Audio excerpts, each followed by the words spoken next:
Hey guys, Mike here, the Detroit Borg, and today we're checking out LG's 27-inch 27UD88 4K monitor. Now the neat thing here is that this is a USB-C monitor, which makes it a great solution for the 12-inch MacBook. So this both charges, connects external peripherals, and allows you to output 4K video all with one cable. Now although the focus of this video will be on the MacBook, of course this is a universal monitor, so this can be used with HDMI or DisplayPort for any Windows or Mac machine. So cracking into the box, first thing we'll see in the upper left corner is our power supply. So this does come with an external power supply, so you do get this big brick which you'll have to hide somewhere.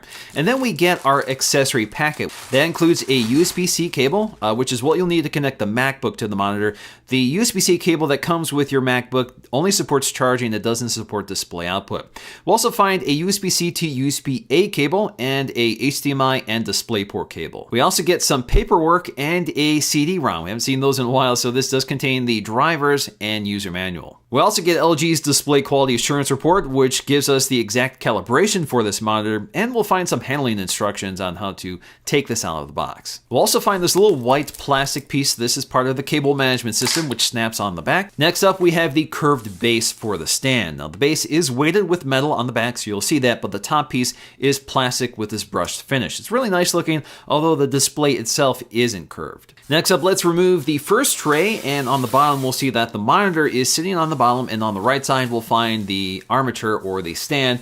This is a telescoping stand that allows the monitor to be rotated. It's really easy to install, but first we'll have to remove all of the plastic. So it's covered in lots of plastic, and again it's an all plastic monitor stand, and it's got this nice white glossy finish which matches the back of the monitor. So next up we have the monitor itself. So we're going to go ahead and lift it out of the box so we can unwrap it. Now once I get it out of the envelope, I want to rest it on the styrofoam shell so I don't scratch the front of the display. Now we still have lots of plastic on the back which we can peel off, and then we're ready to go. Now next up we need to assemble the stand. So all I have to do to attach the base of the stand is to use these toggle screws which screw in, so no tools are needed. And next up all we have to do is connect the stand to the back of the monitor, and it just slots in and snaps into place.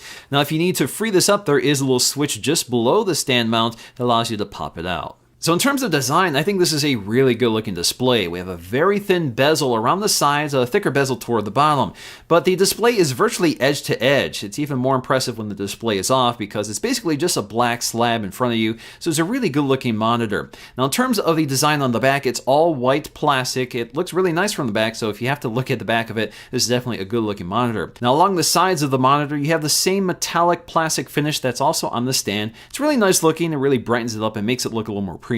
Now in terms of the monitor stand, it's really nicely designed. So it's really easy and smooth to operate, so you can raise and lower the monitor with very little effort. You can also pitch the monitor down slightly and pitch it back quite a bit, so whatever position you want, you probably are going to be able to find it with this monitor.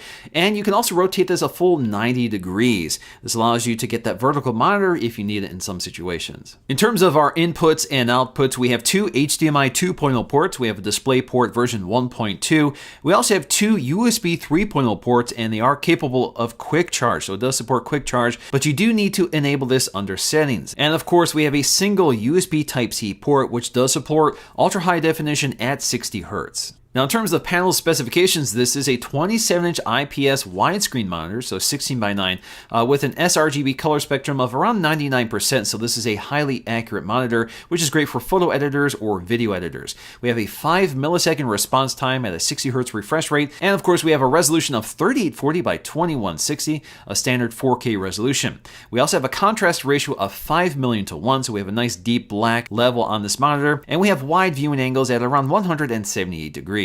So in the end, this is a fantastic looking display. We have a nice even backlight, so it's not splotchy. It's got a nice deep black level, and colors really pop on this monitor. So in terms of using this monitor with a MacBook, all you have to do is connect a single USB-C cable, the one that came included. This charges the MacBook and allows you to output full 4K resolution from the MacBook to the monitor. Now, of course, you can either mirror the MacBook to the monitor and just close your Mac, or you can use both the MacBook and the monitor at the same time as a second display. And all that you can configure under display settings. Now you do have to keep in mind, unfortunately, that the MacBook natively only outputs 4K at 30 Hz. Now, for the most part, 30 Hz isn't so bad. Obviously, this is going to be an issue when movement is involved because we have less frames. Ideally, we would be at 60 Hz, but the MacBook doesn't support it.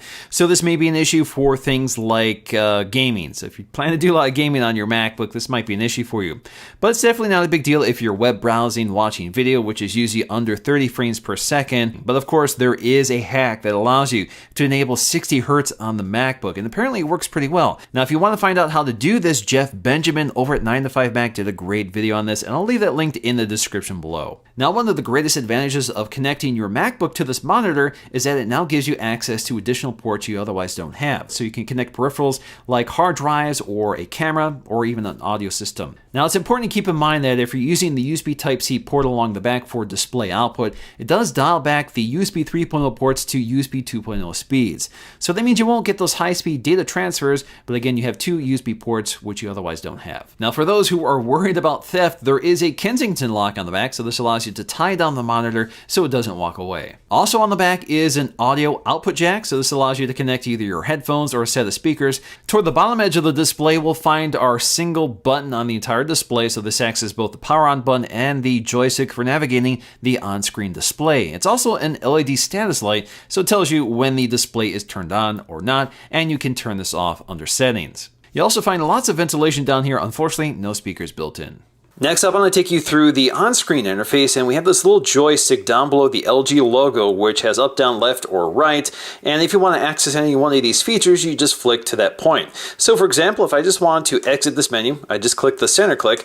If I want to power this off, I flick it toward myself, and that powers it off. Now, if you have a set of headphones connected or a set of speakers connected, you can adjust the volume using the joystick. So again, you just click left or right to adjust volume and bring the switch toward yourself to mute or unmute the volume. We can also quickly jump to our gaming mode. So if we go to game mode, we actually have several profiles we can pick from. So all you have to do is keep clicking up on that joystick, and this will cycle through the available game modes. Next up, let's check out the menu, and there's quite a few settings here, such as our quick settings for brightness, contrast, volume, input, and screen ratio. We also have our picture settings, such as the various picture modes and color profiles, such as custom reader, which dims things down, sRGB for standard calibration, color weakness, FPS game 1, and all the game profiles we saw earlier. We also have several picture adjustments such as Super Resolution Plus. This is a upscaling algorithm, so this is designed to improve upscaling for this monitor. We also have sharpness settings in addition to DFC, which we can turn off. We have Game Adjust, so this allows us to change the response time to high, middle, low, or off. I'm going to leave it there by default. We also have the black stabilizer, which we can adjust as well. We have our Color Adjust, so we can adjust the gamma, color temperature, the reds, blues, and greens, and then we have our 6 color adjustments, so you can see the various hues we can adjust, such as cyan and green hues. We also have general settings such as our smart energy saving mode. So it's on low by default, but you can set it to high or off, and this will use an algorithm to conserve energy without noticeably dimming the display. We can also turn on the power LED light by the joystick. That's off by default, so if you want to see it illuminated, you can turn that on. We can also use automatic standby. I'm going to leave that off and let the computer decide when to turn that off. And then we have DisplayPort 1.2, which we can enable. And then we have Quick Charge. So if you want to enable Quick Charge for the devices that support it, you can do so here, but you have to keep in mind that when you do that, or when it's using Quick Charge 3.0, it actually disables the other USB ports. We also have the buzzer, so if you don't want that beep sound, you can turn that off, and then you can lock the on-screen display. So in the end, this is a really high-quality 4K monitor for most applications, and with the MacBook with USB Type-C, it becomes a really nice hub for an all-in-one solution. But it's not the perfect solution because we're limited to 30 Hz unless you want to hack it, and of course, those USB ports are sort of dialed back when you're using the USB Type-C connector. And since it lacks a set of internal speakers, you can't go completely one wire with the solution because you still need to connect either a set of headphones or speakers. But as of right now, this is probably the best display for turning your 12-inch MacBook into a desktop computer. All right, guys, hope you enjoyed this look at the 27UD88 27-inch 4K monitor from LG. If you guys like this video, please give it a thumbs up to let me know, and I'll see you again in the next video.